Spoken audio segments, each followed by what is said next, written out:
करने के लिए उपस्थित हुए हैं।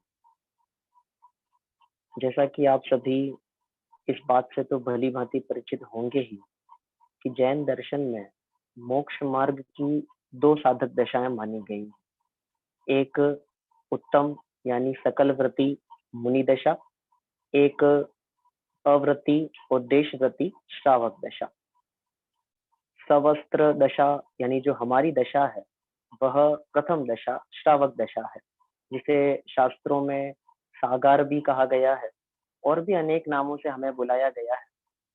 हमें आज ये चर्चा करनी है कि हमारे में ऐसे कौन से गुण होने चाहिए कि जो हमें एक अच्छा श्रावक, एक उत्तम श्रावक बनाए रखने के लिए बहुत ज़रूरी है। वैसे तो शास्त्रों में इस प्रकार के अनेक गुणों की चर्चा की गई है, परंतु मैं आज जो आपके सामने चर्चा प्रस्तुत करने जा रहा हूँ, ये आप ऐसा समझिएगा कि उन सभी चर्चाओं के सार स्वरूप किसी आगम विशेष या किसी विद्वान विशेष के द्वारा लिखी गई ये चर्चा नहीं है। मात्र कुछ 5 गुण हैं, जिनकी चर्चा हमें करनी है। जब-जब हम श्रावक शब्द को सुनते हैं, तो हमारे दिमाग में, हमारे ज्ञान में 3 बातें उभर के आती हैं। पहले नंबर श्रावक की परिभाषा बहुत सरल है।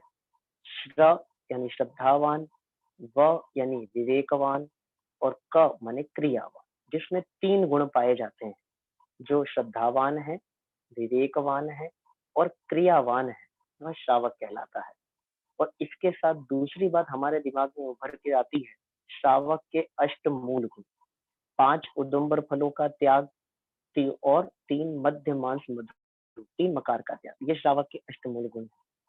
और इसके साथ ही एक और बात हमारे दिमाग में उभर के आती है, वो है श्रावक के 6 आवश्यक। बहुत बढ़िया चर्चा उसकी भी है, लेकिन अभी हमारा वो विषय नहीं। देव पूजा, गुरु उपासना, स्वाध्याय, संयम, तप और दान, इस श्रावक के 6 आवश्यक भी है। हम इन सारी चर्चाओं को जब पढ़ते हैं, समझते हैं, तो हम ये देखें कि हमारा जो जैनामनाएँ है, जैन दर्शन है, जैन धर्म है, वह अनेक प्रकार के विचित्र-विचित्र मान्यताओं वाले, विचित्र-विचित्र बुद्धि वाले, परिणाम वाले जीवों से भरा हुआ है। तो हम लोग जो स्वाध्यायी हैं, गुणवाणी पढ़ते हैं, समझते हैं या समझना चाहते हैं, अपना कल्याण करने की भावना रखते हैं, उन्हें ऐसे कौन से गुणों का होना अनिवार्य है, उसकी कुछ चर्चा हम यहाँ पे करेंगे। बहुत सरल है। हिंदी वर्णमाला में ककार के बाद एक वर्ण आया है ग, जिसे बोलते हैं ग से गमला, बस वो ग। तो 5 गकार है हमारे पास में, जिनकी चर्चा हमें आज यहाँ पे करनी है। क्रम-क्रम से एक-एक गुण की चर्चा हम यहाँ पे करेंगे। मैं छंद पढ़ता हूँ, आप सभी लोग सुनिएगा और समझने का प्रयास करिएगा। गरिमा, गुरुता, गहनता, त्याग, गरिष्ठ आहार, गुण गौरव गुण जो धरे, जावे भव से पार। एक बार दोहराता हूँ। गरिमा, गुरुता, गहनता, त्याग, गरिष्ठ आहार, गुण गौरव गुण जो धरे, जावे भव से पार। 5 गुणों की चर्चा हमें करनी है। पहला नंबर गुण श्रावक के अंदर होना चाहिए, जिसका नाम है गरिमा। दूसरा नंबर गुण होना चाहिए, जिसका नाम है गुरुता। तीसरा नंबर गुण होना चाहिए, जिसका नाम है गहनता। चौथा नंबर गुण होना चाहिए गरिष्ठ आहार त्याग। और 5वां गुण जो होना चाहिए वो है गुण गौरव। ये 5 गुण हैं। इनमें से कई बार आपने कुछ शब्द सुने भी होंगे और हो सकता है नहीं भी सुने हो। हम एक-एक शब्द की चर्चा यहाँ पे विस्तार से करेंगे। पहला नंबर गुण है गरिमा। श्रावक को गरिमा आनी चाहिए। गरिमा शब्द सुनने के बाद हमारे दिमाग में जो अर्थ निकल के आना चाहिए, वो है महिमा। अधिकतम लोगों ने गरिमा शब्द का प्रयोग 64 रिद्धियों के अंदर या देवों की जो 8 रिद्धियाँ होती हैं, उनके अंदर सुना होगा। परंतु ये वो वाली गरिमा नहीं, जिसे हम सरल भाषा में कहते हैं यहाँ पे, गरिमा का मतलब है महानता का ज्ञान होना। हमें ये पता होना चाहिए कि हमें ये जैन शासन कितनी कठिनाई से मिला है।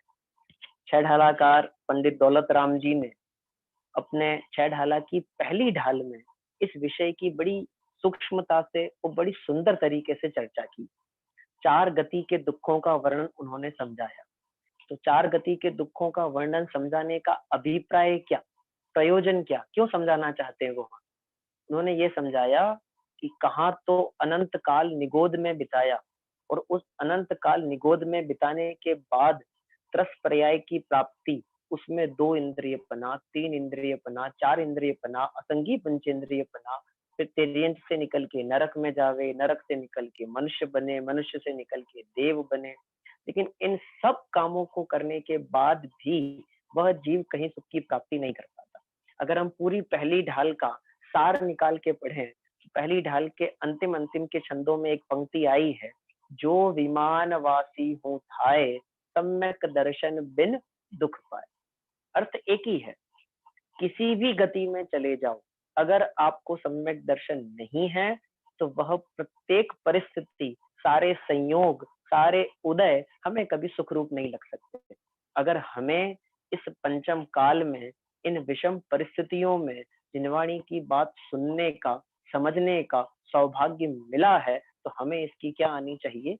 वो गुण है गरिमा, यानी महानता। 12 भावनाओं में एक भावना है जिसका नाम है बोधि दुर्लभ भाव। उसका भी अर्थ यही है, बोधि मतलब ज्ञान, और दुर्लभ माने सरल भाषा में कहो जिसकी प्राप्ति करना बहुत कठिन है। हमें ये समझना चाहिए, ये मनुष्य पर्याय हर किसी को नहीं मिलती।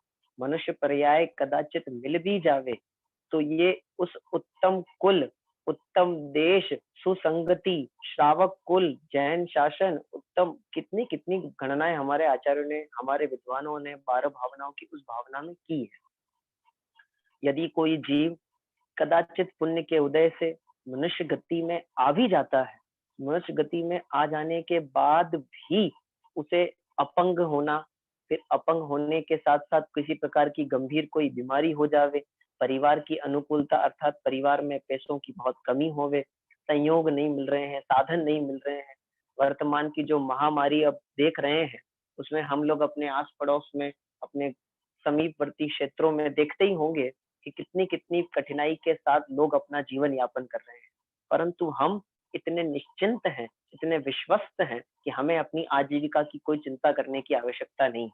हमें इस बात की महिमा आनी चाहिए कि हमें इतनी कठिनाई में भी ये उदय प्राप्त हुआ है, ये संयोग मिले हैं कि जिसमें हमें ये जिनवाणी की बात सुनने, समझने, अपने हृदय में उतारने का समय मिल पा रहा है। ये है हमारे लिए महिमा। वस्तुतः किसी भी डॉक्टर के पास यदि कोई व्यक्ति जाता है, तो उसे सबसे पहले नंबर जो बात दिमाग में आनी चाहिए, वो है उस डॉक्टर की महिमा। बार-बार हमारे न्यूज़ चैनल में, टीवियों में ये बात बार-बार बताई जा रही है कि जो लोग वर्तमान में इस कोरोना वायरस से लड़ने का प्रयास कर रहे हैं, हमें उनसे दूर रखने का प्रयास कर रहे हैं, हमें उनकी महिमा आनी चाहिए। हमें अरहंतों की महिमा आनी चाहिए, हमारे पंच परमेष्ठी की महिमा आनी चाहिए, हमें अनंत आचार्यों की महिमा आनी चाहिए, हमें हमारी द्वादशांग जिनवाणी माता की महिमा आनी चाहिए। क्यों? क्यों आनी चाहिए? अरे जब तक ये नहीं होंगे, तो इनके माध्यम से हमें अपने कल्याण का मार्ग कैसे मिल सकता है? वस्तुतः उन गणधर देवों का, उन आचार्यों का ही अनंत परम उपकार है कि उनके माध्यम से ये बात हमें मिली है। इस मनुष्य पर्याय को प्राप्त करने की महिमा आनी चाहिए, जैन कुल में जन्म लेने की महिमा आनी चाहिए। इसका नाम है पहले नंबर गुण, गरिमा। हमें कभी भी अपने जैन होने पे अफ़सोस नहीं करना चाहिए। हमें अपने जैन होने पे गौरव होना चाहिए। हमें उसकी महिमा आनी चाहिए। कोई व्यक्ति हमें ऐसा कहे, तुम जैन हो, रात्रि भोजन नहीं करते हो, तो हमें इस बात में कोई खेद खिन्न होने की, कोई निराश होने की, कोई दुखी होने की आवश्यकता नहीं है। ये बहुत महिमा की बात है, क्योंकि चिंतामणि रत्न या हीरा हर कोई पहन नहीं सकता। ये उन्हीं को मिलेगा जो मूल्यवान संपत्ति धारण करने की योग्यता रखते हैं। हमने ऐसा कोई उत्तम कार्य पूर्व पर्याय में किया होगा, तो हमें ऐसी पर्याय मिली। इसके दृष्टांत स्वरूप आप आचार्य कुंद कुंद के पूर्व भवों का स्मरण भी कर सकते हैं कि किस प्रकार पूर्व भव में ग्वाले की पर्याय में कौंडेश नाम के ग्वाले ने शास्त्र दान किया और शास्त्र दान की फल स्वरूप आगामी पर्याय में उसे आचार्य कुंद कुंद जैसी पदवी की प्राप्ति हुई, उत्तम ज्ञान की प्राप्ति हुई। इस पंचम काल में साक्षात तीर्थंकर भगवान विदेह क्षेत्र में विराजमान सिमंदर भगवान के दर्शन करने का सौभाग्य उन्हें प्राप्त हुआ। तो ये क्या है कि महिमा आनी चाहिए। इसी प्रकार हमें ये मनुष्य पर्याय जो साधन हमें मिले हैं, उनकी महिमा आना, इसका नाम है पहले नंबर का गुण, जिसका नाम है गरिमा। आशा है आपको ये विषय समझ में आ रहा होगा। श्रावक के अंदर पहले नंबर जो गुण होना चाहिए वो है गरिमा। दूसरा नंबर गुण श्रावक के अंदर होना चाहिए जिसका नाम है गुरुता। गुरु एक तो होता है आचार्य, पढ़ाने वाला, शिक्षक, परंतु यहाँ गुरु का अर्थ वो नहीं। यहाँ गुरुता का मतलब है भारीपना, और सरल भाषा में कहूँ तो बड़प्पन। दुनिया में क्रोध का जवाब क्रोध से देना बहुत आसान है, गाली का जवाब गाली से देना बहुत आसान है, परंतु कोई हमें अपमानजनक वचन कहे, कोई हमें गाली दे, कोई हमारी निंदा करे और वो सुन करके चुप रह जाना, शांत रह जाना, ये बड़ा कठिन काम है। लेकिन जैनी श्रावक ऐसा ही होना चाहिए। कोई बुरा कहे कि अच्छा कहे। पंडित जुगल किशोर जी मुख्तार के द्वारा लिखी गई ये महान पंक्ति है जो मेरी भावना में आई है, और इसी पंक्ति को संस्कृत भाषा के साहित्य के कवि महाकवि भर्तहरि ने लिखा हुआ है। मोक्षनाथ प्रकाशक में भी इसी पंक्ति को लिखा हुआ है। निंदन्तु नीति निपुणा यतिवा स्तुवन्तु लक्ष्मी समा विशतु गच्छतु वा यथेष्टम। हिंदी बोल देता हूँ सरल भाषा में। कोई बुरा कहे या अच्छा, लक्ष्मी आवे या जावे, लाखों वर्षों तक जियो या मृत्यु आज ही आ जाए। पहली पंक्ति पे जोर लगाना। कोई बुरा कहे या अच्छा कहे, मैं कैसा रहूं, तो फिर आखिरी पंक्ति पे आ जाओ, तो भी न्याय मार्ग से मेरा कभी न पथ डिगने। कोई मुझे कैसा भी कहे, परंतु मैं अपने स्वभाव से कभी दूर नहीं हो पाऊं। वर्तमान की जो पंचम काल की परिस्थितियां हैं, उसमें कषायों की तीव्रता बहुत जल्दी आती है। पहले जमाने में भयंकर उपसर्गों के बीच में भी हमारे महामुनिराज निष्कषायी होकर, निष्क्रोधी होकर के शुद्धोपयोग की साधना से अनंत पद को प्राप्त कर लेते हैं। परंतु इस पंचम काल का ऐसा दुष्प्रभाव है कि यहाँ कषायों के ऊपर विजय प्राप्त करना हमारे लिए संभव नहीं हो पाता, और हम एकदम कषायवान हो जाते हैं। बिल्कुल यहाँ पे हमें कहा जा रहा है कि हमें गुरुता रखनी चाहिए, बड़प्पन रखना चाहिए, भारीपना रखना चाहिए। अरे कोई छोटा व्यक्ति होवे, नीची जाति का होवे, तो वह तो नीच आचरण करेगा ही, परंतु हमें तो अपनी गरिमा का ज्ञान होना चाहिए ना, हमें तो अपनी महिमा का ज्ञान होना चाहिए ना। इसलिए हमें रखनी चाहिए बड़प्पन। इसको और इंग्लिश की भाषा में हम कह सकते हैं मैच्योरिटी। हमें अपना स्वभाव कैसा रखना चाहिए? निंदा से रहित रखना चाहिए। कोई कहता हो तो कहता हो, हमें किसी की निंदा नहीं करनी। कोई हमारी बुराई करता हो तो करता हो, हमें किसी की बुराई नहीं करनी। हमें हमेशा शांत स्वभावी रहना चाहिए।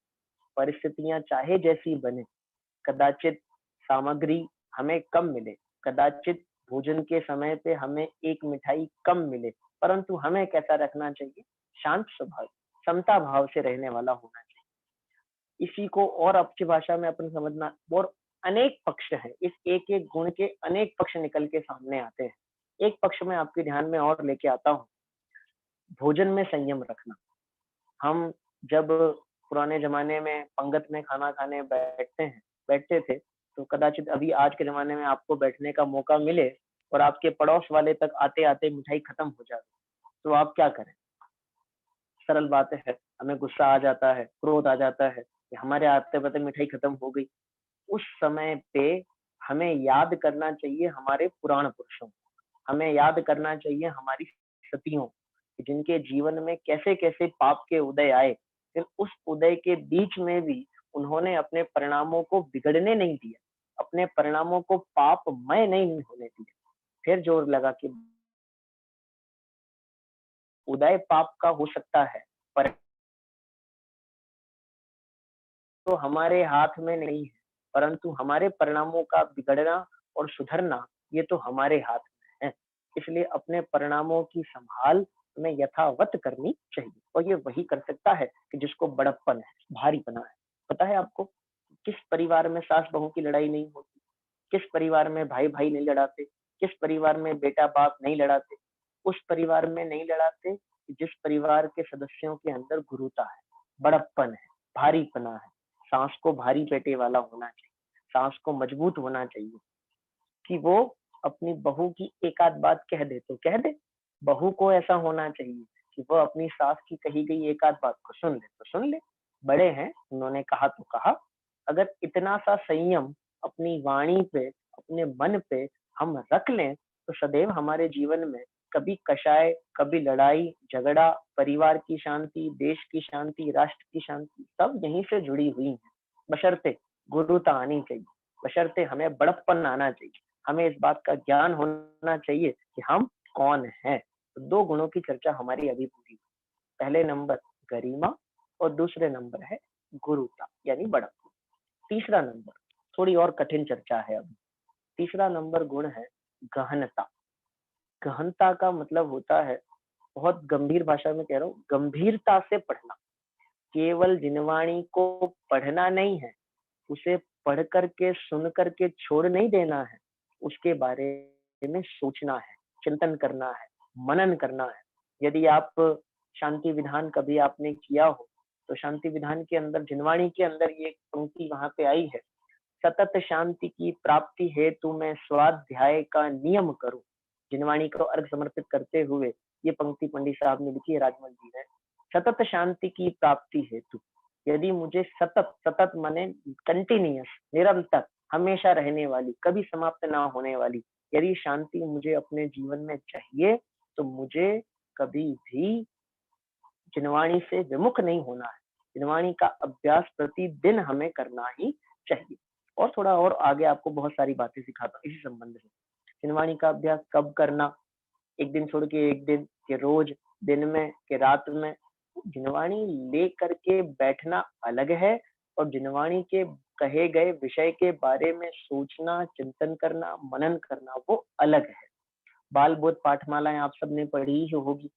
बाल बोध पाठमालाओं में एक स्तुति आई है, भगवान बनेंगे, और उसके अंदर ये एक पंक्ति आई है, जिनवाणी का पठन करेंगे, मनन करेंगे। अब समझ लो क्या कहना चाह रहे हैं। केवल जिनवाणी का पठन करेंगे इतने पे शांति नहीं है, मनन करेंगे, चिंतन करेंगे। इसका मतलब जिनवाणी केवल हमारे कानों तक नहीं रह जावे, जिनवाणी केवल हमारी आंखों का विषय बन के नहीं रह जावे, केवल हमारी जिह्वा का, हमारे मुख का विषय बन के नहीं रह जावे। वो हमारे लिए, हमारे परिणामों को सुधारने वाली बननी चाहिए। और उसका कारण एकमात्र यही है, गहनता से अभ्यास करना। अब गहनता से अभ्यास करना मतलब उसमें डूब करके अभ्यास करना, ये नहीं कह रहा हूं। जिसका जितना संयोगक्षम है, जिसकी जितनी योग्यता है, वो तद अनुसार अभ्यास करे। परंतु इस बात का विशेष ध्यान रखे कि जिनवाणी हमारे परिणामों को संभालने वाली है। जिनवाणी को पढ़ने से ज्ञान की वृद्धि हो सकती है, लेकिन ज्ञान की वृद्धि हो जाना जिनवाणी पढ़ने का प्रयोजन नहीं। बड़े पंडित जी साहब रविंद्र जी का कहा गया बहुत सुंदर वाक्य है कि शास्त्राभ्यास का फल विशुद्धि का बढ़ना है, ज्ञान का बढ़ना नहीं, संयोगक्षम का बढ़ना नहीं। हो सकता है कि हम पूरा ग्रंथ पढ़ें और हमें उस पूरे ग्रंथ का एक भी श्लोक, एक भी छंद याद ना रहे, परंतु ये हमारा प्रयोजन नहीं है। हमारा प्रयोजन है उसके भाव को ग्रहण करना। यदि वो जिनवाणी पढ़ने से हमारे परिणामों में परिवर्तन आता है, तो वो जिनवाणी पढ़ना बहुत कार्यकारी है। आपको पता है, बहुत से ऐसे युवा पीढ़ी के बच्चे हैं, बड़े हैं, जो इस बात से चिढ़े हुए हैं, चिंतित हैं, देखते हैं और इसी कारण धर्म से विमुख हो जाते हैं। वो देखते हैं हमारे बड़े लोग तो रोज मंदिर जाते हैं, रोज स्वाध्याय करते हैं, फिर भी देखो कितना गुस्सा करते हैं, फिर भी देखो घर में कितनी लड़ाई करते हैं। यदि स्वाध्याय करने वाले, जिनवाणी पढ़ने पढ़ाने वाले, सुनने सुनाने वाले लोग भी इसी प्रकार की कषाय करेंगे, तो अन्य जीव जो जिनवाणी नहीं पढ़ते हैं, उनके ऊपर इसका क्या प्रभाव पड़ेगा। इसलिए युवा पीढ़ी को अगर हमें धर्म मार्ग से जोड़ना है, तो हमें अपने परिणामों की विशुद्धता को प्रत्यक्ष में दिखाना होगा। हमें जिनवाणी पढ़ने के साथ साथ अपने परिणामों की विशुद्धता को लाना होगा। यही जिनवाणी पढ़ने का सच्चा वास्तविक फल है, अभिप्राय है। इसका नाम है गहनता। और विशुद्धता जो शब्द मैंने अभी-अभी कहा ना, वो विशुद्धता जो शब्द है, उसका फल, उसका अर्थ समझने का प्रयास करना। विशुद्धता अर्थात कषायों की मंदता। आप यदि पंडित टोडरमल जी साहब को पढ़ेंगे, तो उन्होंने ऐसी पंक्ति लिखी, शास्त्राभ्यास के फल क्या हैं? तो बोले शास्त्राभ्यास का पहला फल है विशुद्धता, अर्थात कषायों की मंदता होना, कषायों का घटना। यदि शास्त्राभ्यास अर्थात जिनवाणी पढ़ के भी हमारी कषाय नहीं घटी, तो फिर हमारा जिनवाणी पढ़ने का प्रयोजन क्या रहा? फल क्या मिला? बहुत एक सुंदर सी एक कथा आप लोगों ने शायद सुनी भी हो और नहीं भी सुनी हो। ऐसी एक कथा आती है कि एक गांव में एक कुआं था। कुआं आप सब समझते ही होंगे। उस कुएं के अंदर गलतीवश एक कुत्ता गिर गया। कुत्ता गिर गया और पानी में डूब के वो कुत्ता मर गया। अब वो कुत्ता जब पानी में गिर के मर गया, तो इस कारण से पूरे कुएं में बदबू फैल गई। पूरे गांव वाले लोग बहुत परेशान हुए। उनको कोई उपाय सूझा नहीं। तो बगल वाले गांव में एक वैद्य राज थे, बाबा जी थे। सब लोग दौड़े दौड़े उनके पास पहुंचे और पूछने लगे, बाबा जी हमारे गांव में कुएं के अंदर एक कुत्ता गिर गया है और पूरा पानी खराब हो गया है, बदबू आ रही है, क्या उपाय है? बाबा जी ने कहा बहुत सरल है, कुछ नहीं, आप थोड़े बहुत गुलाब जल उसमें छिड़क दो, अपने आप सब खत्म हो जाएगा। गुलाब जल छिड़क दिया, जितना बाबा जी ने बोला उससे दुगनी मात्रा में छिड़क दिया, तो भी वो बदबू तो गई ही नहीं, वैसा का वैसा। फिर दौड़े दौड़े पहुंचे। फिर बाबा जी ने कहा अच्छा, इतना करने पर भी नहीं हुआ।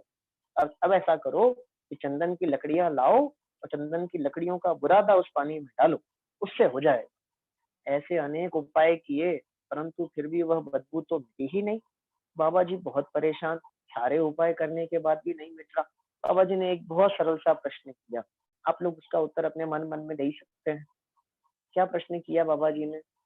भाई ये बताओ कि वो कुत्ता कुएं से निकाला कि नहीं निकाला?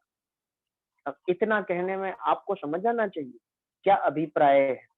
यदि अंदर में बैठी कषाय निकली नहीं, हटी नहीं, मिटी नहीं, तो बाहर में कितना भी उपाय हम करने का प्रयास करें, वह कषाय कभी मिटने वाली नहीं है, हमारी विशुद्धता कभी आने वाली नहीं है। इसी कारण से छेड़ालाकार पंडित दौलत राम जी ने स्पष्ट कहा कि कोटि जन्म तप तपे ज्ञान बिन कर्म जरे। करोड़ों जन्मों में क्या कहा?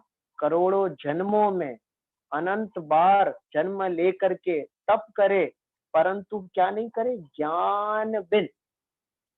सब तो कर रहा है और भाषा में कहो द्रव्यलिंगपना, बाह्य में मुनिपना धारण करता है, कठोर तपश्चर्या करता है, परंतु ज्ञान नहीं। ज्ञान नहीं होने के कारण से बाहर में किया गया वो कठोर तप भी उस जीव के लिए कुछ भी कार्यकारी नहीं होता। अब बोलो ना क्या कहते हैं उसको? वो अनंत भवों का तप उसका एक भव भी मिटाने में सक्षम है। क्यों नहीं है? ज्ञान बिन। ज्ञान बिन। और उसी की अगली पंक्ति में लिखा, ज्ञानी के छिन माही त्रिगुप्तिते सहज तरे से। कितनी इतनी मेहनत करके उस व्यक्ति ने जितने कर्म खिराए, ज्ञानी तो उतने कर्म एक झटके में खिरा देता है। किस कारण से? ये है अभ्यास, ये है गहनता। जिसके पास जिनवाणी का अभ्यास है, ये हमारा सबसे बड़ा बल है, हमारी सबसे बड़ी सामर्थ्य है, हमारी सबसे बड़ी शक्ति है। इसलिए हमें इसका काम तो करना ही चाहिए। इसी विषय में एक बात और ध्यान लगाएं, उपयोग की एकाग्रता। जब हम जिनवाणी पढ़ते हैं, सुनते हैं, समझने का प्रयास करते हैं, तो हमारा उपयोग केवल और केवल जिनवाणी के प्रति होना चाहिए, किसी और के प्रति नहीं होना चाहिए। गुरुदेव श्री के द्वारा जो ये आमनाएं चलाई गई कि प्रत्येक के हाथों में जिनवाणी होनी चाहिए, उसका कारण एकमात्र यही है। दो कारण वहां गिनते हैं। पहला कारण तो यह है कि जो वक्ता, जो बोलने वाला बोल रहा है, वो बात आप जिनवाणी में मिलान करके पढ़ो। तो दूसरा उसका कारण क्या है कि हमारा उपयोग केवल वहां नहीं रहे, मतलब कहीं और ना चला जाए, केवल वही रहे। इसके लिए उपयोग की एकाग्रता के अवलंबन के लिए शास्त्र हमारे हाथ में होना चाहिए। और समझिए, हमारे अष्ट द्रव्य जो हम मंदिर में पूजा के समय चढ़ाते हैं, उनका अभिप्राय भी वही है कि हमारा उपयोग कहीं और ना चला जाए। अगर जावे तो वहीं रहे। इसके लिए हमें ये काम करना चाहिए। इसलिए ये तीसरा गुण हमने समझा, जिसका नाम है गहनता, अर्थात गंभीरता से विशुद्धता के लिए चिन्हवाणी का अभ्यास करना चाहिए। अब चौथे गुण की चर्चा करता हूँ। चौथे गुण का नाम है गरिष्ठ आहार का त्याग। छुट्टियों के दिन है।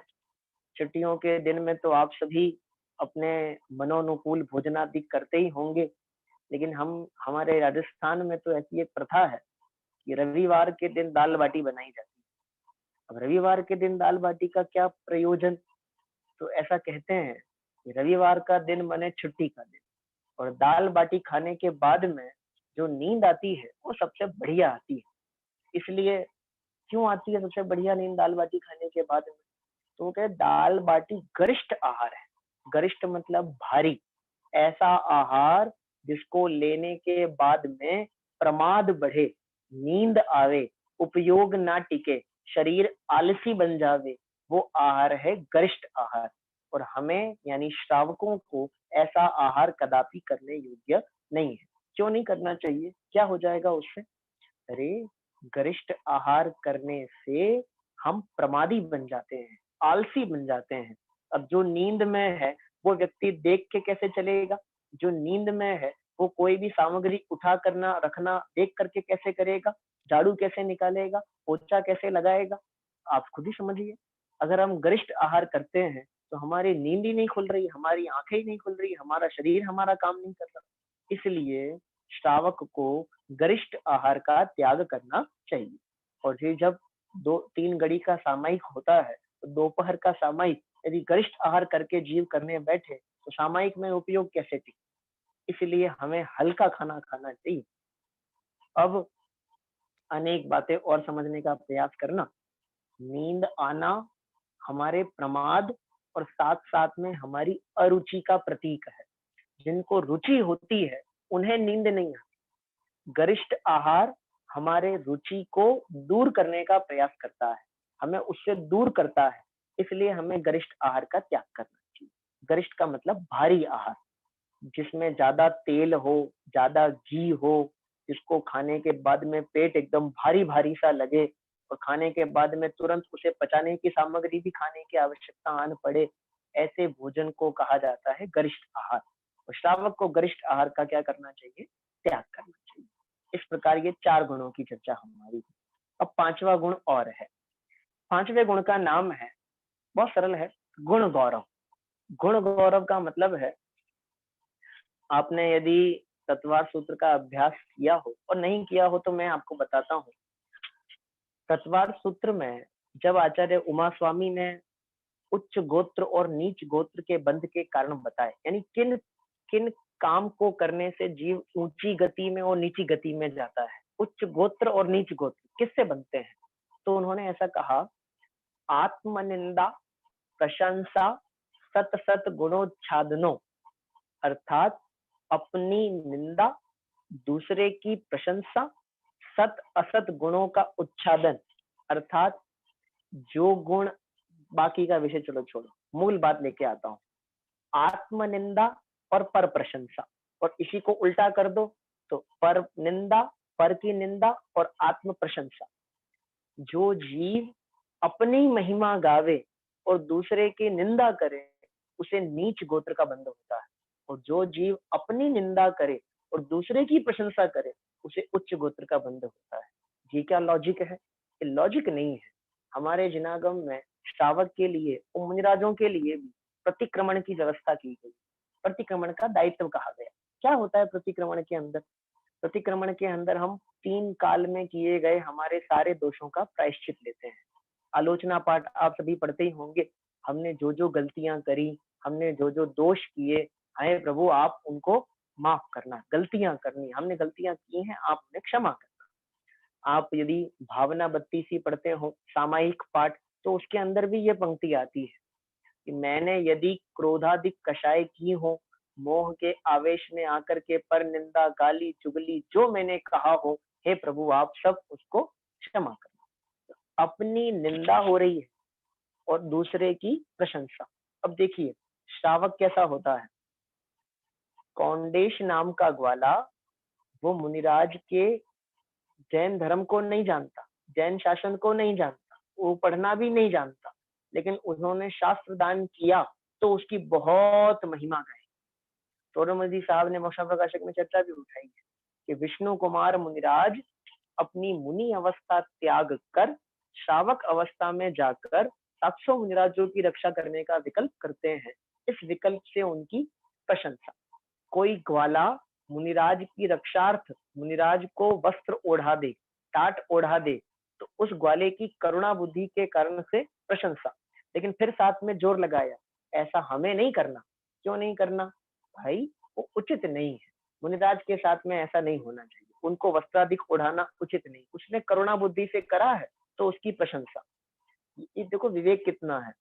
कोई किसी में अल्प गुण भी पाया जाए तो उसकी प्रशंसा, और हमारे में अल्प दोष भी पाया जाए तो उसकी निंदा।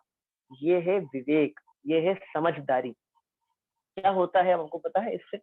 एक मूर्तिकार था, मूर्तिकार माने मूर्ति बनाने वाला। वो मूर्तियां बनाता था, उसकी मूर्तियां पूरे देश विदेश में बहुत प्रसिद्ध थी। तो उस मूर्तिकार ने अपने पुत्र को भी वही गुण सिखाए, और उसके पुत्र ने भी सीखने के बाद में बहुत बढ़िया बढ़िया मूर्तियां बनाई। तो जब जब वह पुत्र अपने पिता के सामने मूर्तियां लेकर के आता, तो पिता उसमें कोई ना कोई गलती निकाल देते कि ये नाक ऐसी टेढ़ी आ गई है, कान में थोड़ा प्रॉब्लम है, ऐसा करके। और उसे लगता पूरी दुनिया मेरी मूर्ति की प्रशंसा करती है, तारीफ करती है, लेकिन ये मेरे पिताजी हैं जो हमेशा निंदा करते हैं। क्या करें? एक बार राजा ने एक मेला लगवाया राज्य में, और उस मेले में सब प्रकार के बर्तन, आभूषण, मूर्तिकार, चित्रकार सबको बुलाया। तो वो उस मूर्तिकार का पुत्र भी वहां पहुंचा। उसने भी अपनी मूर्तियों की दुकान लगाई, और जब वो उसका पिता उस मेले में घूमते घूमते वहां पहुंचा और उसने उसकी बनाई हुई मूर्ति को देखा, अपने पुत्र की बनाई हुई मूर्ति, लेकिन वो जानता नहीं कि ये मेरे पुत्र की है। उसने उस मूर्ति की बहुत तारीफ करी, बहुत प्रशंसा करी, और कहा ऐसी मूर्ति तो वास्तव में कोई अभूतपूर्व आदमी ही बना सकता है। लोक में कहते हैं ना कि मानो साक्षात भगवान विश्वकर्मा ने आकर के बनाई होगी। ऐसी ऐसी अनेकों कल्पनाएं समझना। पुत्र बैठा हुआ अंदर सुन रहा है और पिता बाहर प्रशंसा कर रहा है। अब पुत्र बाहर आकर के हाथ जोड़ के कहता है, पिताजी मैं आपके सामने जब जब लेके आया तब तब आपने मेरी निंदा करी, और आप निंदा करना मैंने गलतियां बताई, और आज जब मैं नहीं हूं तो आप मेरी ही उसी मूर्ति की प्रशंसा कर रहे हो। पिताजी ने कहा, बेटा आगे बढ़ने के लिए ये जरूरी है कि हम अपने दोषों को हटाएं। यदि हम अपने गुणों को, अपने कुछ किए गए अच्छे कार्यों को महान समझकर वहीं रुक जाएंगे तो हम आगे नहीं बढ़ पाए। आप जानते हैं, आपके यहाँ पे जो अखबार आते हैं, उन अखबारों में एक दिन कोई बहुत बढ़िया खबर छपी, एक दिन, तो वो अखबार कितने दिन तक बिकेगा? सरल सी बात है, ऑब्वियसली एक दिन तक। क्योंकि अगले दिन का, पिछले दिन का अखबार अगले दिन तो किसी काम का नहीं। अगर उस अखबार को रोज बिकना है तो उसे कब अच्छा काम करना पड़ेगा? रोज करना पड़ेगा। बिल्कुल यही बात आप समझिएगा। हमें यदि अच्छा बनना है तो हमें भी रोज अच्छा काम करना पड़ेगा। अल्प दोष भी स्वीकार्य नहीं है। जब तलक प्राप्ति न हो जावे पूर्णता की, तब तलक हमें अपने दोषों को मिटाने का प्रयत्न करना चाहिए। इसका नाम है गुण गौरव। बहुत सारी बातें और भी इस विषय संबंधित जुड़ जुड़ के आती हैं। ये तो मैंने 5 गुणों की ही चर्चा करी है। आप ये समझने का प्रयास करिए, पाप का उदय, पुण्य का उदय, ये कोई बड़ी बात नहीं है, सबको आता है। पूरे विश्व में कोई ऐसा 4 गति में जीव नहीं होगा कि जिसको ये 2 प्रकार के उदय नहीं आते हो। दोनों प्रकार के उदय प्रत्येक जीव को चल रहे हैं, पाप का उदय भी और पुण्य का उदय भी। बस अंतर किस बात का है? अंतर है दृष्टिकोण का। इंग्लिश में बोल देता हूँ, आउटलुक, देखने का तरीका, नजरिया। आपके वहां भी अखबार में शायद ये घटना आई होगी। मैं अनेकों बार कहता हूँ, आज आपको भी सुनाता हूँ। आप सबने ये बहुत पुरानी एक फिल्म है मुगले आजम, देखी ही होगी। नहीं देखी हो तो भी कोई बात नहीं। उसकी एक घटना है जो मैं आपको सुनाना चाहता हूँ अखबार के माध्यम से। एक बार मुगले आजम यानी राजा, वो कौन था, सलीम के दरबार में वो बैठे हुए थे, और एक कंपटीशन आयोजित हुआ, प्रतियोगिता आयोजित की गई कव्वाली की। तो एक तरफ अनारकली की टीम, एक तरफ दूसरी वाली टीम। अब अनारकली की टीम ने बहुत अच्छी कव्वाली करी, दूसरी वाली टीम ने भी बहुत अच्छी कव्वाली करी। अब राजा के सम्मुख जब दोनों बैठे हुए थे, तो जब पुरस्कार वितरण की बारी आई, कौन जीता? तो शहजादे सलीम उठ करके खड़े हुए और उन्होंने गुलाब का फूल दे करके दूसरी वाली को, अनारकली को नहीं, दूसरी वाली को गुलाब का फूल दिया और अनारकली को उसी गुलाब के फूल के टूटे हुए डंठल में लगे हुए कांटे दिए। अब आप बताओ कौन जीता कौन हारा? हमें यही लग रहा है ना, अनारकली हार गई, उसको कांटे मिले, और गुलाब का फूल किसको मिला? वो दूसरे वाले को, वो जीत गई। अनारकली तब भी मुस्कुरा रही थी, तब भी हंस रही थी। तो अनारकली से पूछा गया कि भाई जब तुम्हें कांटे मिले हैं तो तुम क्यों हंस रहे हो? तुम्हें तो रोना चाहिए, तुम तो हार गए। बोले किसने कहा हार गई? कैसे हार गई मैं? गुलाब तो कल मुरझा जाएगा, खत्म हो जाएगा, लेकिन ये कांटे तो जैसे आज हैं, ये वैसे ही कल भी रहने वाले हैं। क्या समझ में आया आपको? देखने का नजरिया। अनारकली को कांटे मिलने पर भी जीत दिखाई दे रही है, और हमें कांटे मिले तो हमें पाप का उदय, हम दुख का अनुभव कर रहे हैं। इसका मतलब साता असाता का उदय सामग्री में नहीं है, ये कहाँ है? हमारे परिणामों में, हमारी मान्यता में, हमारी सोच में, हमारी बुद्धि में। इसलिए हमें भली भांति इस जिनवाणी को पढ़कर, समझकर, पहला जो प्रयत्न होना चाहिए वो है मान्यता का सुधार। अगर 7 तत्व संबंधी भूल नहीं निकलती, तो वो जिनवाणी पढ़ने का कोई फायदा नहीं। 7 तत्व संबंधी भूल नहीं निकलती, तो हमारे 4 गति में से सुख नहीं मिलता। भूल कैसे निकले? तो पढ़ो, समझो और मान्यता में सुधार करो। ये जो चर्चा हमने आज अभी अभी कर रहे हैं, वो पूर्ण होने वाली है। इस चर्चा का अभिप्राय, प्रयोजन, फल, उद्देश्य सब एक ही है। कि इसको हम किसी भी नाम से बुलाएं, ये 5 गुण केवल और केवल हमारे जीवन में एक उत्तम श्रावक बनने की चर्चा लेकर के आते हैं। हमें श्रावक बनने के दायित्व लेकर के आते हैं। बहुत सारी चर्चा हमने अभी भी की। मैं 5 गुणों को एक बार दोहराता हूँ। अगर आप लिखना चाहें तो लिख सकते हैं, याद करना चाहें तो याद कर सकते हैं, परंतु ना लिखने से फायदा होगा, ना याद करने से फायदा होगा। अगर फायदा होगा, फल मिलेगा, तो केवल और केवल जीवन में उतारने से मिलेगा। पहले नंबर का गुण गुण है गरिमा, अर्थात हमें महिमा आनी चाहिए, महानता का ज्ञान होना चाहिए, हमारे मनुष्य पर्याय की दुर्लभता का ज्ञान होना चाहिए। दूसरे नंबर का गुण है गुरुता, अर्थात बड़प्पन, मैच्योरिटी, भारीपना। हमें अपने परिणामों पे नियंत्रण होना चाहिए, हमें थोड़ी अपनी भारीपना होना चाहिए। फिर तीसरे नंबर है गहनता। गहनता माने डेप्थ, डेप्थनेस, अभ्यास। जिनवाणी को पढ़ना चाहिए, समझना चाहिए। कम पढ़िए, परंतु भाव सहित पढ़िए, समझने का प्रयास करिए, अर्थ समझने का प्रयास करिए। बहुत पढ़ने से कल्याण नहीं होता, सही पढ़कर मान्यता में सुधार करने से कल्याण होता है। फिर चौथा नंबर, गरिष्ठ आहार का त्याग। भारी आहार यानी जिनके माध्यम से हमको प्रमाद आवे, आलस बढ़े, हमारी अरुचि बढ़े, हम अपनी योग्य क्रियाओं को सही तरीके से नहीं कर पावे, ऐसे आहार का हमें त्याग करना चाहिए। और पांचवा गुण है गुण गौरव, अर्थात अपने गुणों की, अपने दोषों की निंदा और दूसरों के गुणों की प्रशंसा। श्रावक का जीवन है ना, बिल्कुल टेंशन फ्री वाला जीवन है। उसे कोई चिंता नहीं, कहता हो तो कहता हो, दुनिया वाले कहते हो तो कहते हो, हमें कोई चिंता नहीं सताती। कहता क्या कहेंगे लोग, कहते होंगे तो कहते होंगे। क्यों? श्रावक इतना निश्चिंत किसके आधार से है? श्रावक इतना निश्चिंत है जिनवाणी के अभ्यास के आधार से। श्रावक इतना निश्चिंत है अपने परिणामों के आधार से। आप पढ़िए सुदर्शन सेठ की कहानी में, सबने पढ़ी होगी वैसे तो, नहीं पढ़ी तो आप अब पढ़ना। सुदर्शन सेठ की कहानी में जब रानी ने सुदर्शन सेठ के ऊपर आक्षेप लगाया, ब्लेम लगाया कि ये एक खोटा आदमी है, सुदर्शन सेठ ने क्या बोला होगा? मैंने कुछ नहीं किया, ये झूठा आरोप लगाया जा रहा है मेरे ऊपर। आप पढ़िए, किसी भी कहानी में ऐसा नहीं लिखा सुदर्शन सेठ ने कुछ भी बोला हो। चुपचाप शांत भाव से बैठे हैं। क्यों? उनको बोलना नहीं आता था, वे बोल नहीं सकते थे, लड़ नहीं सकते थे, वे सामायिक कर रहे थे। और सामायिक के काल में उपसर्ग जान करके उन्होंने वो सारी क्रियाएं करी। और आप समझिए, उस उदय को उन्होंने साम्य भाव से स्वीकार किया। साम्य भाव से स्वीकार करने का मतलब समता, एक समान। जैसा पुण्य का उदय स्वीकार है, वैसा का वैसा पाप का उदय भी हमें स्वीकार है। इस तरह से हमें निवाणी पढ़ना, समझना और उसका उसके माध्यम से अपनी मान्यता में सुधार करना चाहिए। एक बार छंद पढ़ता हूँ।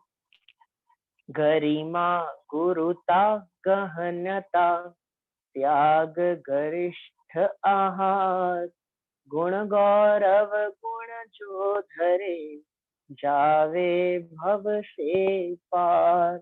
इस तरह ये एक संक्षिप्त सी चर्चा मैंने आपके सम्मुख आज रखी है, और विशेष चर्चा कभी अपन और किसी विषय पे आगे करें। ओम नमः शिवाय। हाँ, अब जय जिनेन्द्र, किसी को भी अब यदि कोई प्रश्न हो इस संबंधित तो वो भाई साहब से पूछ सकता है। आपके पास 10 मिनट है, 10 मिनट में आप भाई साहब से अपने प्रश्न पूछ सकते हैं। अरविंद जी पूछिए। जय जिनेन्द्र पंडित जी। पंडित जी, आपने यहाँ कहा कि आवाज आ रही है पंडित जी? हाँ जी, आ रही है, बोलिए। पंडित जी, आपने यहाँ बताया कि विशुद्धि का अर्थ कसायों की मंदता है, लेकिन हाँ जब हम घर परिवार में रहते हैं या लौकिक जीवन में रहते हैं और हम जैसे बच्चों को समझाने के लिए या अपने दुकानों में कार्य करने के लिए अपने जो नौकर होते हैं उनको हम बताते हैं, तो उन्हें ऐसा लगता है कि हम कषाय कर रहे हैं, जबकि हमारा अभिप्राय कुछ और होता है। और हमें स्वाध्याय से ये समझ में आता है कि ये सारी चीजें नहीं करनी है, कसायों में मंदता ऑटोमेटिक आ ही जाती है। तो ऐसी परिस्थिति में हम क्या करें, क्योंकि सामने वाला तो हमें उल्टा समझ रहा है। देखो, जो विशुद्धता की चर्चा है वहाँ एक बिंदु और है। आपको आवाज आ रही हो तो बोल रहा हूँ। हाँ, एक बिंदु और है। हाँ, उसमें एक बिंदु और है। 11 प्रतिमाओं में एक प्रतिमा है अनुमति त्याग प्रतिमा। हमारी जो भूमिका है अभी वो निचली भूमिका है। श्रावक जैसे जैसे ऊपर चढ़ता है वैसे वैसे वो इन सारी व्यापार आदि की, परिवार आदि की चिंताओं से निवृत्त होता जाता है। तो वो स्वयं इन सब चीजों से निवृत्त होने के लिए अनुमति त्याग प्रतिमा होती है। अर्थात मुझसे आपको किसी प्रकार की कोई आवश्यकता पूछने की नहीं है। अभी हम ये सब काम तो नहीं कर सकते, परंतु व्यापार आदि चलाने के लिए, स्कूल में बच्चों को भेजने के लिए, घर परिवार में बच्चों को पढ़ाने के लिए हमें डांटना पड़ता है, लड़ाई झगड़ा भी करना पड़ता है। अब हम ये नहीं कह रहे कि वो लड़ाई झगड़ा बहुत बढ़िया है, करने लायक है, कि नहीं करने लायक है, लेकिन जिनागम में श्रावक की भूमिका में वो योग्य है। अगर किसी को सही मार्ग में लगाने के लिए अल्प कषाय करनी भी पड़े तो वह कषाय योग्य है, परंतु वह कषाय हमारे योग्य नहीं है, अर्थात सदैव करने योग्य नहीं है। हमारे परिणामानुसार तो वो सब योग्य है, लेकिन वो आगे जाकर के हमें निश्चित रूप से उसका त्याग ही करने योग्य है। हम उस कषाय को करते हुए भी यही समझें कि इस कषाय से कुछ नहीं होने वाला, मेरा तो बिगाड़ी ही होने वाला है। मैं आपको एक बहुत सरल बात समझाता हूँ। हम जब स्मारक में पढ़ते थे हॉस्टल में, तो ऐसा अनेकों बार होता था कि तब तो स्टूडेंट लाइफ थी, बच्चों का जीवन कैसा होता है। हमारे वार्डन हमें डांट डांट के स्वाध्याय में भेजते थे, और फिर जब हम स्वाध्याय में जाके बैठ भी गए, लेकिन फिर भी हमारा उपयोग तो बाहर घूमता रहता था, और हमारे सारे जो वार्डन थे वो बाहर रह करके हमारे पे निगाह रखते थे। तो हमें लगता था देखो हम जिनवाणी पढ़ रहे हैं और देखो वो बाहर घूम रहे हैं। लेकिन जब हमने वो बात समझी तो हमें एक बात समझ में आई, वो जिनवाणी नहीं पढ़ रहे हैं लेकिन फिर भी वो पुण्य का बंद कर रहे हैं, और हम जिनवाणी पढ़ रहे हैं तो भी पाप का बंद कर रहे हैं। कारण क्या? हम स्वाध्याय में तो बैठे हैं, परंतु हमारा उपयोग स्वाध्याय में नहीं लगा, हमारा उपयोग बाहर भाग रहा है। और वो स्वाध्याय में नहीं बैठे, परंतु उन्होंने अनेकों जीवों को उस स्वाध्याय की धारा से जोड़ने का प्रयास किया। तो उनके द्वारा की गई कषाय कषाय के लिए नहीं है, उनके द्वारा की गई कषाय धर्म की वृद्धि करने के लिए। हमारे घर परिवार के बच्चे यदि मंदिर जी नहीं जाते हैं तो हम उन्हें डांटें, वो पाठशाला नहीं जाते हैं तो हम उन्हें डांटें, ये कषाय इस भूमिका में तो करने योग्य है, तो इसमें कोई आपत्ति नहीं है। और व्यापार आदि में हम जितना योग्य है उतना तो करें, परंतु ये भी ध्यान रखें कि हमें अपने नौकर, हमारे जो कर्मचारी हैं उनके साथ में सम्मानजनक आचरण तो करना ही चाहिए। डांटना पड़े तो डांटे भी, समझाना पड़े तो समझाए भी। ठीक है, अगले प्रश्न के लिए मैं चंपालाल जी पदावत उनसे रिक्वेस्ट करूंगा कि वो स्वयं अपना म्यूट करे, क्योंकि मुझे समझ में नहीं आ रहा वो कौन से नाम से आज जूम पर आए हुए हैं। चंपालाल जी, आप खुद ही म्यूट करके सवाल पूछें। चंपालाल जी पदावत है?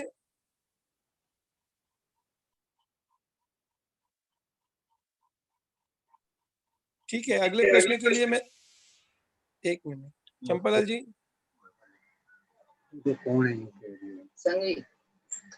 चंपालाल जी पदावत, प्रश्न पूछेगा। ठीक है। अगले प्रश्न के लिए मैं दिनेश जैन से कहूंगा। दिनेश जी संघवी, आप ले अपना सवाल। हाँ पंडित जी।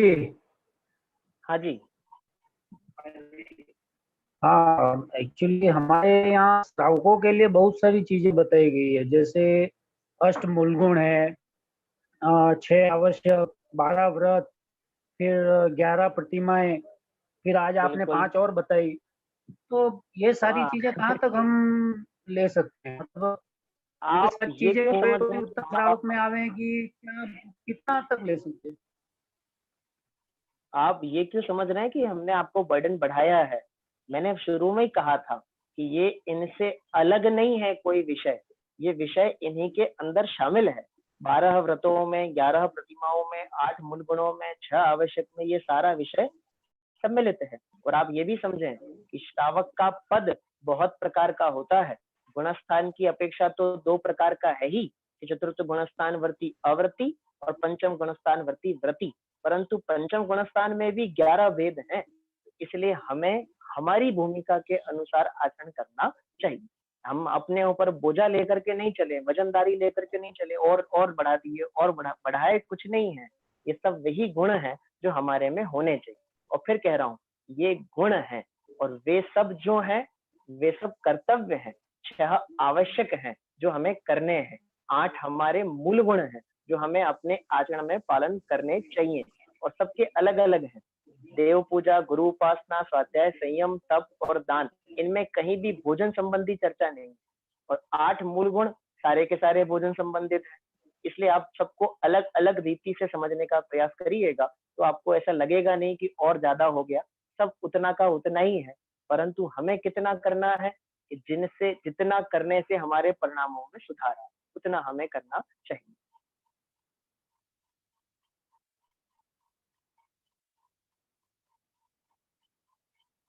अगले प्रश्न के लिए नरेंद्र जी कंतोड़िया, आप लीजिए।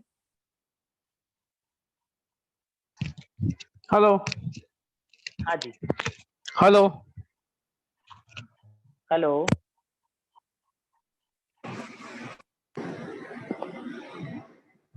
आवाज आ रही है मेरी? हाँ जी, हाँ, आ आप रही है। सवाल पूछिए, आप आवाज आ रही है, आप पूछिए। हाँ हाँ, पंडित जय जिनेन्द्र, मैं ये पूछना चाहता हूँ, ये अविपाक निर्जरा और उदीर्णा में क्या डिफरेंस है? दोनों सेम ही प्रतीत होते हैं। वैसे तो आपने नाम ही दे दिया, अविपाक निर्जरा और उदीर्णा दोनों अलग अलग चीजें हैं। उदीर्णा करने के लिए कुछ करना नहीं पड़ता, वो सहज होती है। उदीर्णा करने के लिए कुछ करना नहीं पड़ता, वो सहज होती है। यानी आगामी काल में उदय में आने योग्य कर्म पहले उदय में आ जाता है, जीव के परिणामों का निमित्त पाकर। और अविपाक निर्जरा जो हम शब्द का प्रयोग ले रहे हैं, वहां कर्म उदय में आए बिना खिरेगा, उदय में आए बिना।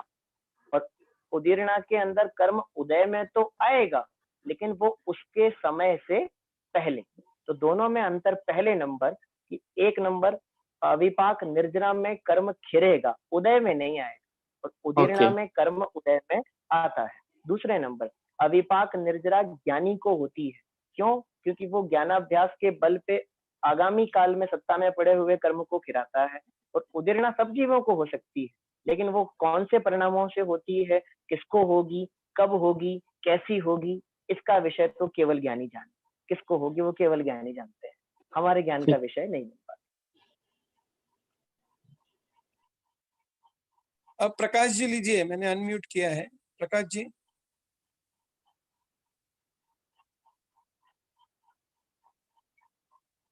ठीक है, कोई प्रकाश जी ने रेज हैंड किया था। अब मुकेश जी लीजिए आप।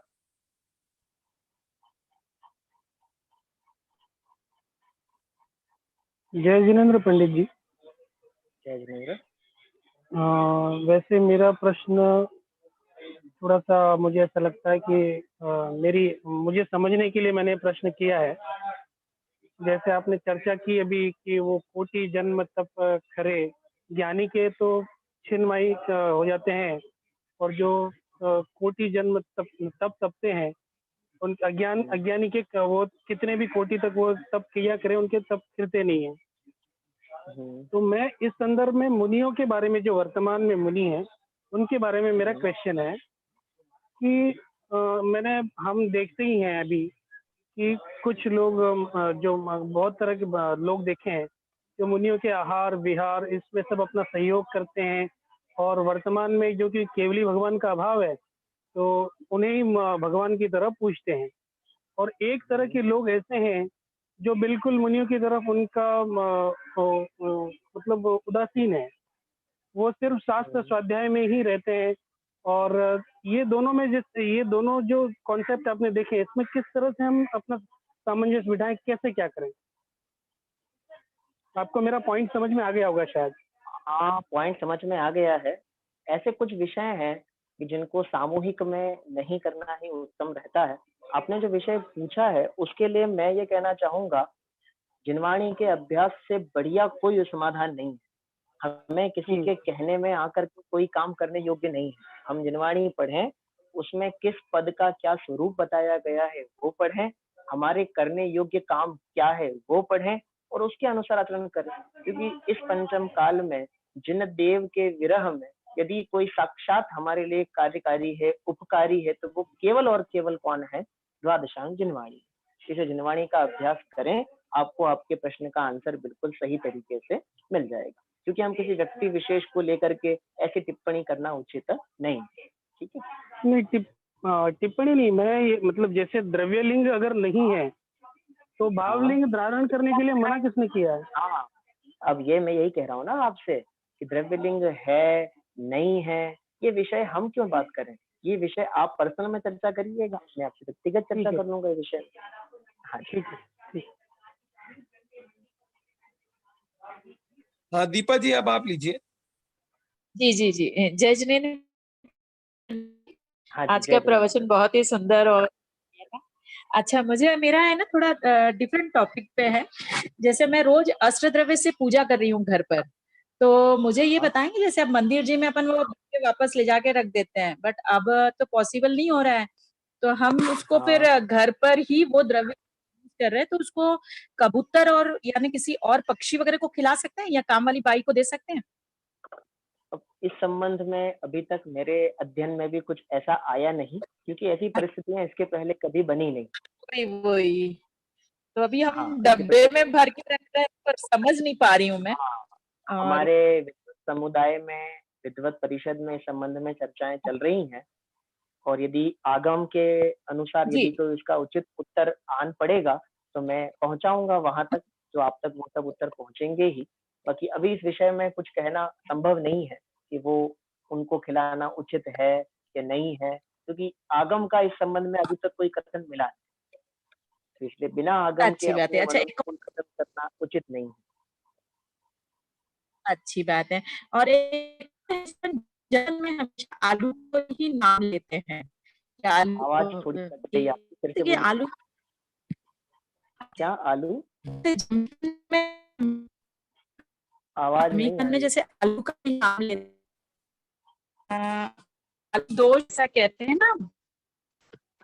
दीपा जी, आपका सवाल फिर से लीजिए, आपकी आवाज कट रही है बहुत सारी। आप नेटवर्क में आइए थोड़ा। हाँ जी बिल्कुल। अच्छा ठीक है, अभी आ रही है आवाज? बिल्कुल आ रही है, बिल्कुल आ रही है, बोलिए। से अलग है मुझे नहीं, आवाज चिकन में आती जा हम रही है। लोग आलू में ही दोष अरे यार, अभी आ रही है आवाज? आप पूछते रहिए, फिर पूछते रहिए। आप ये सवाल पूछते हैं वही आती है, उसके बाद की आवाज नहीं आती है। अच्छा, जमीकन में हम आलू का ही ज्यादा नाम लेते हैं, बट कांदा, लहसुन, गाजर, मूली, अदरक ये सब भी जैसे जमीकंद है, तो सब में दोष इक्वली माना जाता है खाने में जो दो बिल्कुल इक्वली है, बिल्कुल इक्वली माना जाएगा, इसमें कोई वो विषय ही नहीं है। समान दोष है, सब में समान दोष है, कोई भी होवे सब में समान दोष है। और ऐसा आप जो कह रहे हैं हम उसी का नाम ज्यादा लेते हैं, अब ये आप 2-3 बातें समझ लिए, उसको लोग ज्यादा प्रयोग में लेते हैं, इसको ज्यादा दुनिया में प्रचलित है, इसलिए उसका नाम ज्यादा है। बाकी ऐसा कुछ नहीं है कि हमने अलग-अलग भेद किए होंगे जमीन खंड में, कुछ कम है, ऐसा कुछ नहीं है, सब बराबर है, सब में समान दोष है, हमारे भक्षण करने योग्य नहीं। अच्छा अच्छा अच्छा, चलिए ठीक है, धन्यवाद पंडित जी, जय जिनेन्द्र। जय गुरु। ठीक है, अब पूरे प्रश्न हो चुके हैं। चेतन जी अब आप लीजिए। बहुत ही सुंदर चर्चा रही भाई साहब आज की, और सभी को बहुत लाभ मिला आपके माध्यम से। आपने एक ही बार में मेरे को स्वीकृति दी, उसके लिए आपका बहुत बहुत धन्यवाद। मैं अब जिनवाड़ी स्तुति के साथ यहाँ की समापन की घोषणा करता हूँ। हम जिनवाड़ी स्तुति करेंगे सभी। निज निधि निज में बताई यह अनंत उपकार है, उसके लिए जिनवाड़ी माँ को वंदना सतवार है। मुखारविंद पूर्वक करेंगे सभी।